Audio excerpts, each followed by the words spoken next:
Salam Rahayu. Berjumpa kembali dalam Renungan Harian Klasis Semarang Timur. Mari bersama berdoa. Bapa Surgawi, teduhkanlah hati kami dan tajamkanlah telinga kami untuk dapat mendengar sapaan sabda-Mu yang menguatkan dan mengarahkan kami, menghibur tetapi juga menegur kami.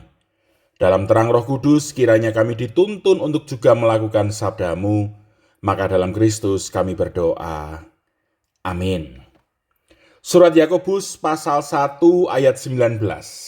Yakobus pasal 1 ayat 19 mengatakan, "Hai saudara-saudara yang kukasihi, ingatlah hal ini.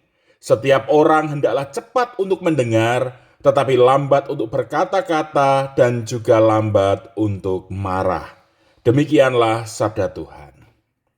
Saudara-saudara, ada cerita tentang seseorang yang sedang sekolah dan ingin lulus ujian.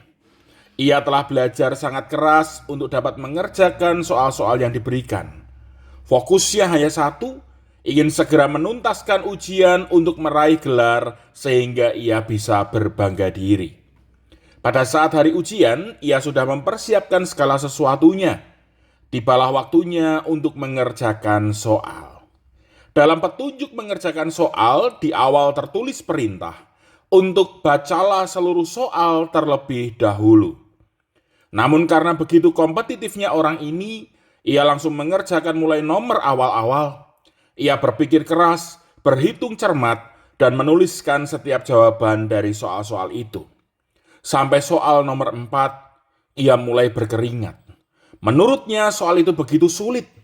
Ia berulang menghitung dan menghitung, masih belum ketemu jawabannya. Ia semakin panik ketika satu persatu temannya keluar, tanda bahwa mereka telah menyelesaikan ujian tersebut.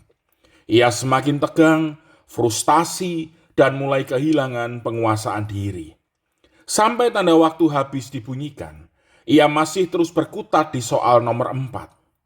Ia menyerah, yakin tidak lulus ujian.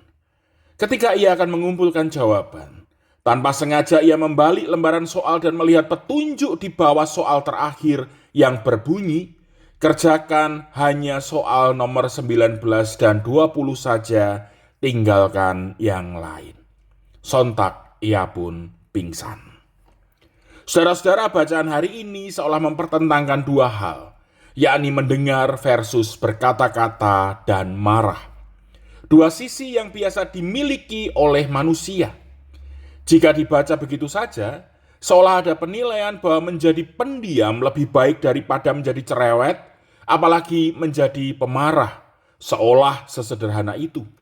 Padahal jika digali lebih dalam, mendengar adalah gambaran kesediaan untuk menerima dari pihak lain secara utuh, sedangkan berkata-kata dan marah adalah sebuah respon balik dari diri sendiri.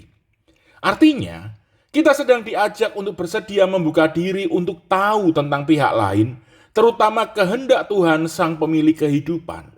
Kita tidak boleh mengutamakan respon diri, apalagi sampai merasa lebih tahu daripada Tuhan. Inilah yang seringkali menjatuhkan orang beriman, merasa diri lebih tahu dan lebih paham dari Tuhan, sehingga langsung bertindak seolah yang dikerjakannya pasti benar. Di titik ini, orang beriman diajak untuk mendengar Tuhan. Artinya menyediakan hati untuk disapa oleh Tuhan, baru menentukan respon yang tepat agar selaras dengan kehendak Tuhan itu. Di masa sekarang, terlebih di zaman di mana kompetisi begitu sengit, spirit untuk was-was sat-set begitu menggaung. Apalagi seringkali ada tagline lebih cepat, lebih baik. Oke, dalam beberapa hal itu baik. Tetapi jika itu justru mendorong kita untuk merespon hanya berbekal pengetahuan kita sendiri, besar kemungkinan kita justru mengambil langkah yang keliru.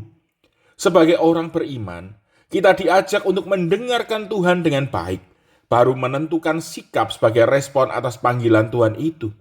Nilai-nilai Kristiani yang harus kita wujudkan berbekal kemauan untuk mendekat dan melekat pada Kristus itu sendiri. Tentu itu membutuhkan proses untuk berolah iman dan berolah firman secara konsisten. Maka mari berproses menjadi pendengar yang baik, yaitu kemauan membuka diri bagi suara Kristus. Mari menghadapi tantangan dan kompetisi, berbekal penerapan nilai-nilai Kristiani yang memuliakan nama Tuhan, bukan sekedar pengetahuan, apalagi keinginan pribadi kita sendiri. Tuhan memberkati. Amin. Mari bersama berdoa. Kiranya sabdamu memandu kami dalam perjalanan iman, dengan terus berolah diri mendengar suaramu. Mampukan kami untuk menahan diri, tidak merasa lebih tahu apalagi merasa paling benar. Sebaliknya karuniakanlah kerendahan hati untuk taat kepada suara Tuhan. Sertai langkah juang, gumul dan harap kami. Biarlah melalui hidup dan karya layan kami, nama Tuhan dipermuliakan. Maka dalam Kristus kami berdoa. Amin. Selamat beraktivitas, Tuhan memberkati. Salam Rahayu.